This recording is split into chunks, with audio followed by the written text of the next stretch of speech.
Comme nous en avons récemment convenu, nous allons procéder à une intervention au niveau du visage. L'une, c'est la chirurgie des paupières supérieures. La seconde, c'est une aspiration du cou.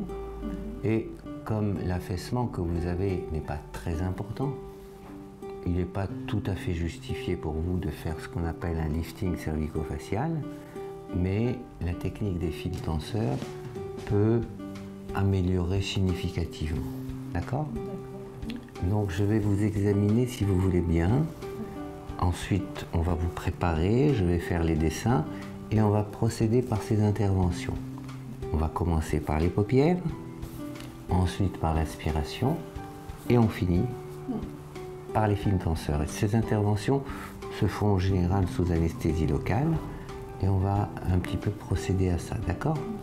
Voilà, la patiente que l'on vient de voir présente un affaissement de moyenne importance de l'ensemble du visage, avec à l'étage supérieur un excès de peau au niveau des paupières supérieures et à l'étage inférieur un relâchement du cou avec une présence d'un amas graisseux qu'il convient d'améliorer.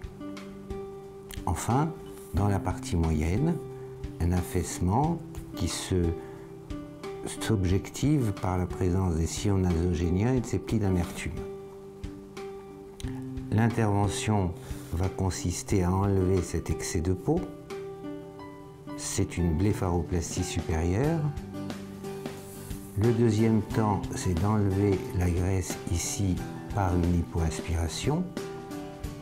Et le troisième temps, c'est la mise en place de fils tenseurs qui vont permettre de retendre la peau et de reconstituer le volume au niveau du visage.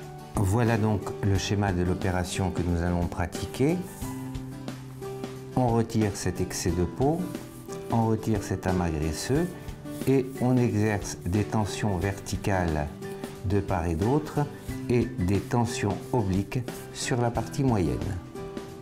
Cette intervention se fait sous anesthésie locale et nous allons commencer par les paupières, puis par le cou, enfin par le visage. Si on parle des fils tenseurs, il faut savoir que ce sont des fils qui ont une structure particulière, qui sont introduits sous la peau à l'aide d'une aiguille, dans un sens bien précis, correspondant à l'affaissement. Et ce sont des fils qui ont ceci de particulier, c'est qu'ils sont à la fois élastiques, c'est-à-dire on peut régler le degré de tension. Et le deuxième avantage, bien évidemment, c'est la présence de petits crans régulièrement espacés, de sorte qu'une fois le fil sur la peau, lorsque la tension est exercée, ces crans permettent le maintien du fil et donc le maintien de cette mise en tension.